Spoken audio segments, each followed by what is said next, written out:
Hello, everyone. I'm here with Daniel Lippel, and we're excited about his upcoming concert in Los Angeles on March 24. How are you doing, Daniel? Good. Thanks, William. Looking forward to it. So, this concert is going to be part of our series, and it's going to be held at the grandson of Mario Casanovo Tedesco's home. So, it's basically the right there in Mar Vista, California, over by Venice Beach. So, it's really a great venue. So excited to hear your music in this small, intimate space. Yeah, I'm really excited to come play there. So I understand that I've been following you, and you perform a lot of contemporary music, which is really exciting. Yeah. So can you tell me a little bit about what you've been working on over the last, decade or so for music? Sure. Well, I would say that my interest, even going back to when I was a graduate student, was in working with composers who weren't necessarily guitar players, and getting them excited and interested in writing music for guitar that was not determined by like the limitations of the instrument so much, but more determined by whatever they were interested musically in doing in general in their other pieces, and seeing if there was a way we could work together to get the guitar to make that happen. Because I think a lot of times with new music for guitar, we see that either the composers are guitarists, and sometimes it produces really wonderful results, as we know, or if they're not guitarists, they sort of let the pretty significant like framing of the way the instrument works sort of dictate how the piece is going to go. And I actually think the results are much more interesting when you really feel like a given composer wrote their music, but they happen to write it on our instrument, if you know what I mean.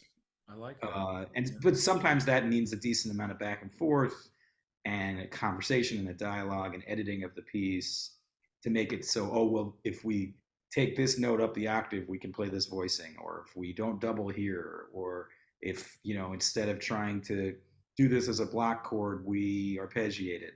All these things that non-guitarists might not really know because they don't have that experience, but as a player you can be like, oh well, this is a solution, what do you think of this? Ah, that might be why I like Bach so much for guitar. Yeah, totally. It's Well, just I mean, great music, and yeah. it's just guitarists play it a lot. And I understand you're going to be playing some Bach. Which Yeah. pieces are you going to be playing in the concert? I'm gonna play the second lute suite, the BWV 997, Oh, and I play it in C minor. So I use a capo on third fret, which is nice because I think it sort of lightens up the sound. And then the sort of the most peculiar aspect, well, maybe not for your audience though, because I think Mock also did a concert for you with a well-tempered guitar, right? I don't think he did. Oh, he did it virtually. Yes, Oh, yes. he did it virtually, right, It right, was right. So, interesting. Yes. So, but you're yeah. going to be doing So that as well. yes, he and I sort of both concurrently came to an interest in playing older music in a period temperament. With I actually, well, I did an album with John Schneider, who's based in L.A. and runs a label, Microfest Records. Really great label, and John's an amazing musician, amazing musical thinker. And I borrowed his instrument for that album, which is this really nice guitar by a German maker named Vogt. But right now, that instrument is tuned in a totally different tuning, and Oh, he needs it for a project. So what I'm going to do is ship my guitar out to LA so I can play the Bach on that. And it's an interesting instrument by a company called Microtone Guitars, based in Wisconsin. hmm, Another guitarist who used to live in LA, Michael Kazurka. I don't know if you know Mike. He hmm. started the company, and he's also very interested in microtonal guitar music. Wow.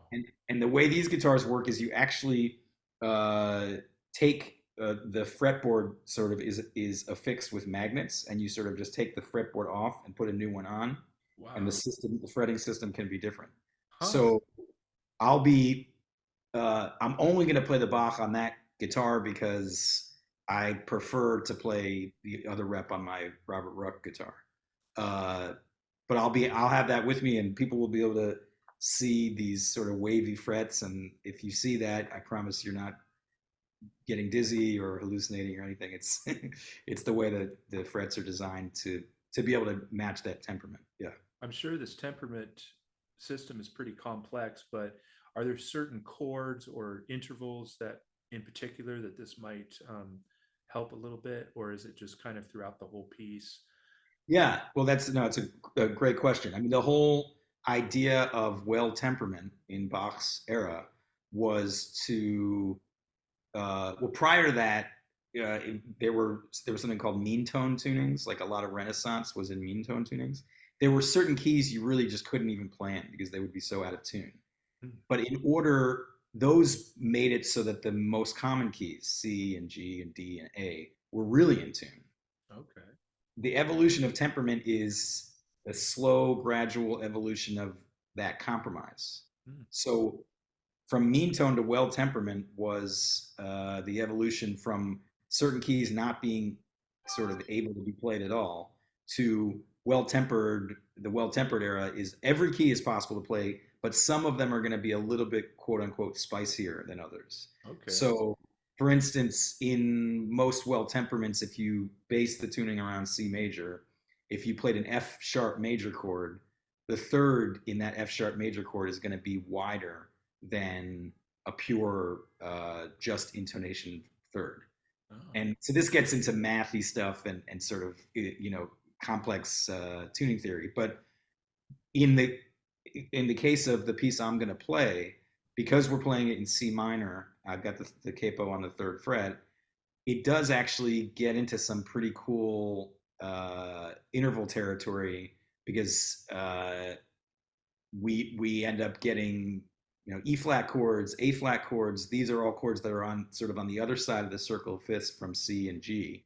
And so Uh-huh. some of those thirds are a bit wider, and some of those there's diminished chords that come up that are definitely have a different color and different character than what you'd be used to hearing on an equal tempered guitar. So that begs the question. There is a capo on the guitar, and it sounded a certain way in A minor, and then the the difference is it's what it's taking that sound and it's raising it up.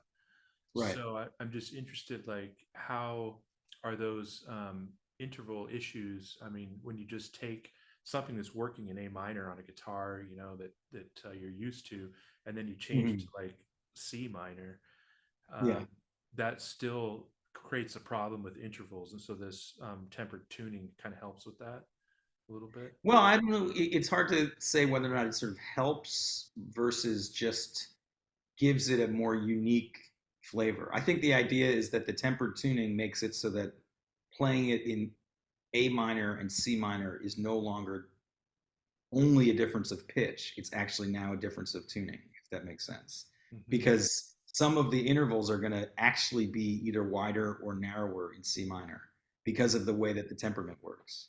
Huh. So equal temperament, every single chromatic half step is 100 cents apart, right? Hmm. But in well temperament, there's compromises made to be up to facilitate certain keys being more in tune than others. That's really like the long and the short of it. Uh, I guess so my question is, if you played it in C minor, which without a capo, which would be probably really yeah, I difficult, think that would basically probably be impossible. Yeah. or play it, the fingering in A minor and capo, would you have a different effect with these intervals? Oh, I see what you're saying. You're saying if I was able to somehow play the piece in C minor without the capo, Right. versus playing it in playing fingering in A minor at in principle it should be the same Oh, because the temperament would be consistent across the key no matter where I played it in the register. So the capo is really just to facilitate like when I play it I'm if I'm reading the score I'm still thinking of it in A minor. okay. But the capo's there. So it's just made for a shorter instrument, you know. Sure.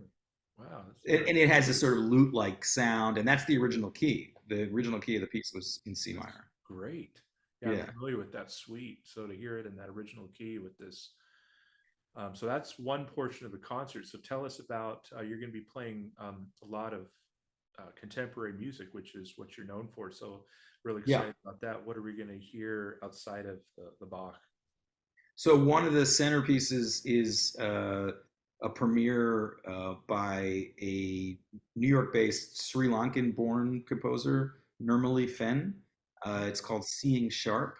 It's a really beautiful piece. She has an amazing gift for just soulful lyrical melody, but it's still, I would say, pretty adventurous. It's pretty, so it's like a mix between those two things.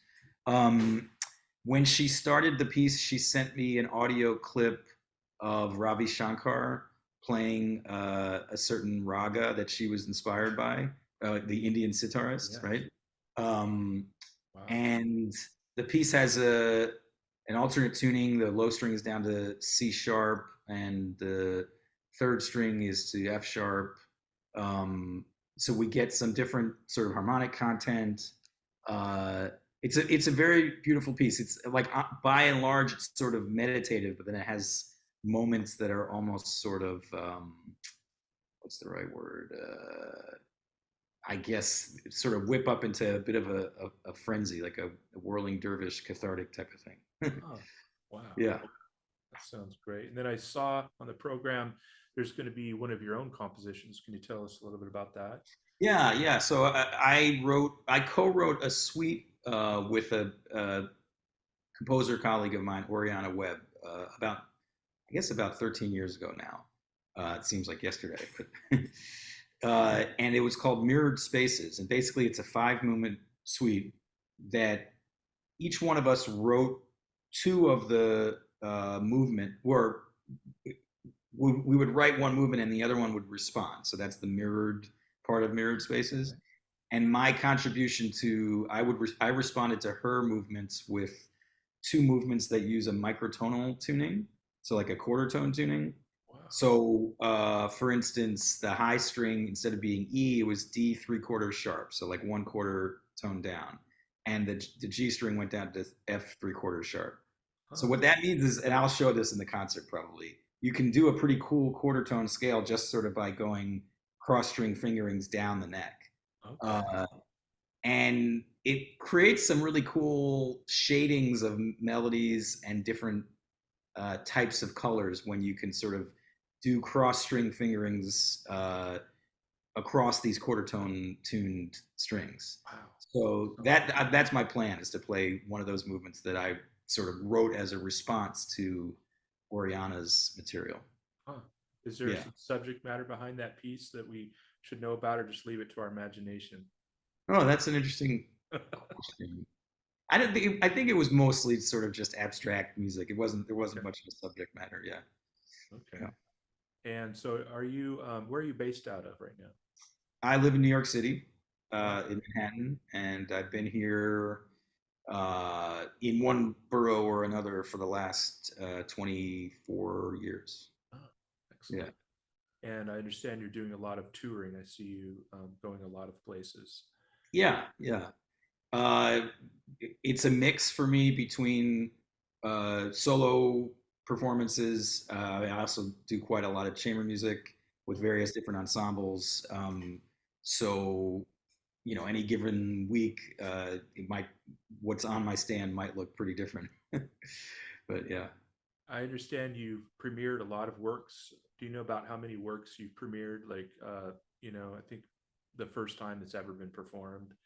Yeah, I mean, it's been a little while since I like sort of counted up, but I think it's probably around 100 by now. Wow, that's Yeah. impressive. And is there going to be a premiere at this particular concert? Or Yeah, this piece I mentioned, Normally Fenn's piece, that's the premiere performance. Yeah. great, Uh, and so that's been exciting. That was actually commissioned by Patrick Frank, who's an LA resident. great. Uh, I know and Patrick, great yeah, supporter of the arts. That's guitar excellent. guitar enthusiast and Great. wonderful amateur player. And in And case you're hearing this and you can't see the concert in person, we're going to be recording this, and we'll be able to release it virtually about a week after the concert. So keep an eye out for that. So I'm excited to record this really exciting music. And so I'm just again, I wanted to urge everybody to come out and see this concert. It's really rare to have a musician of this caliber playing this kind of music with these really interesting tunings, and hearing everything from Bach, like the classic, to these new world premiere pieces. It's going to be an exciting concert, and it's in a historic place with the original scores in the library of Mario Casanovo Tedesco, and the piano that he performed on and everything. It's a great place for a concert, good acoustics, and you can even sip a glass of wine beforehand. So it's going to be just a great afternoon. So this is going to Do I be get to sip a glass of wine too, William? sure, sure. Nice. Okay. I might wait. At least until the intermission. It's up to you. Yeah, sure. So yes, it's going to be excellent, and it's going to be on March 24th at 4 p.m. and you can get tickets at usclassicguitar.org. Well, it was great having you. Thanks for being here today, Daniel. Thanks for hopping on Zoom. Thank you. I will see you soon. Yeah, looking forward to it. Out. Okay, appreciate it. Talk to Thank you. Bye.